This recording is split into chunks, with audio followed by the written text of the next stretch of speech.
Hi everyone, this video is about the fifth habit of the 7 habits of highly effective people. It's called seek first to be understood. Seek first to understand, then be understood. Which is probably the most important part of effective human interaction. Which basically means that you're putting yourself into someone else's shoes, you're listening empathically to understand them and making sure that they understand you. Of course, empathic listening I'll talk about in just a minute. First point I want to make is that communication is a very important skill in life, and there's many different forms. Speaking, reading, writing, and listening. Which most of our life growing up, we get educated more in how to speak, how to read, and how to write. But by comparison, we spend very little time learning how to listen. And it's basically essential. And most of us know listening and hearing are not the same thing. So basically, what is empathic listening? It's basically listening to understand. See, when most people listen, they often listen to reply, which means you're speaking or you're preparing to speak, filtering through your own paradigms, you're reading your own biography and just applying it into someone else's life, which people sense when you do that. We basically often ignore the person speaking, like you're not really listening, or they pretend to listen. They go, yeah, right. They'll listen selectively, meaning they'll listen to one part of a conversation and then not another, then another part and then another. Or they'll listen attentively. They'll just focus, which basically means you focus on what's being said. But very few people listen empathically. What empathic listening does is it gives accurate info. It really involves understanding someone else. It involves listening with, much more than the ears. You're listening with the eyes, the heart, and you listen for feeling and meaning. And in effective communication between other people, it's really a difference maker. It makes other people feel comfortable, and it allows cooperation to be a lot easier. Communication is basically 10% of it is words, 30% sounds, and 60% of it is body language, which is very interesting. So when you understand people, it's important to judgment.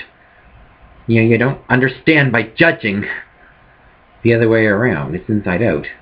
And when many of us listen, we respond in one of 4 ways.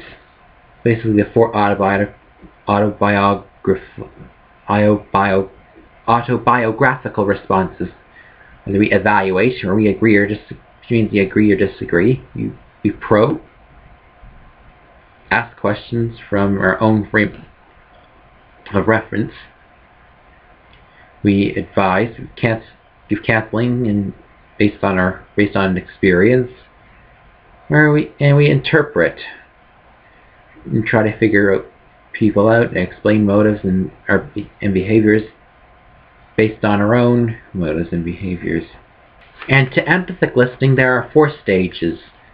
The first one is we mimic the content of someone. Basically, you listen and you repeat it. It's the least effective development stage. The next stage is rephrasing the content. Basically, you're putting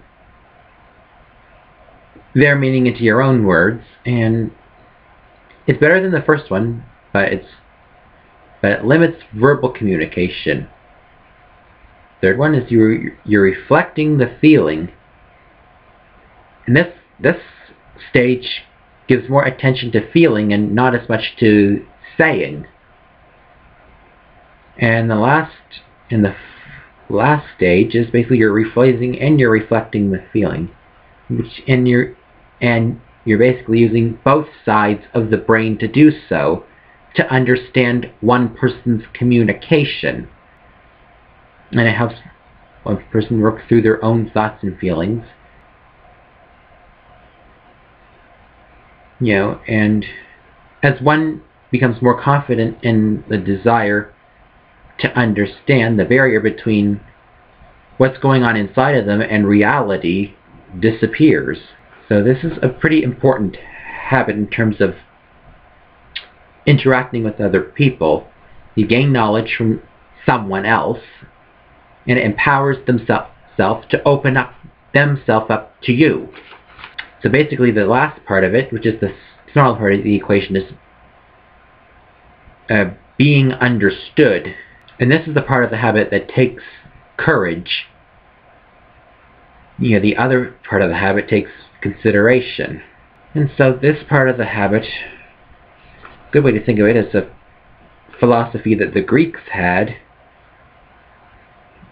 being ethos, pathos, and logos.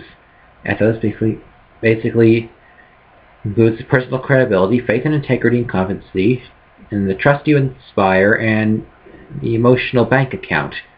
Basically describes the amount of trust between two people.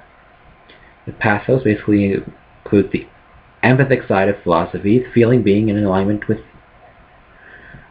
emotional thrust of another person's communication, and the logos is basically logic and reasoning. See, when many people try to be understood, they go straight to the logos. They try to convince that their logic is valid without considering a person's credibility and their trust, and basically without considering the ethos and pathos. So when you have ideas that are very clear, specific, visual, and contextual, which is basically in the context of a deep understanding of other people's paradigms and concerns, you increase your credibility of your own ideas. Instead of being wrapped up into your own ideas, what presents might differ from what the other person presents to you might differ from what you originally thought of something, because you learned from their understanding, which opens the door to third alternatives.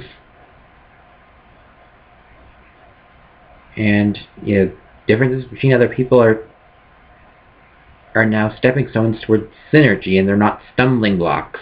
And that will be the next habit. As I say, I'll put the applications and the exercises in the description box below. See ya!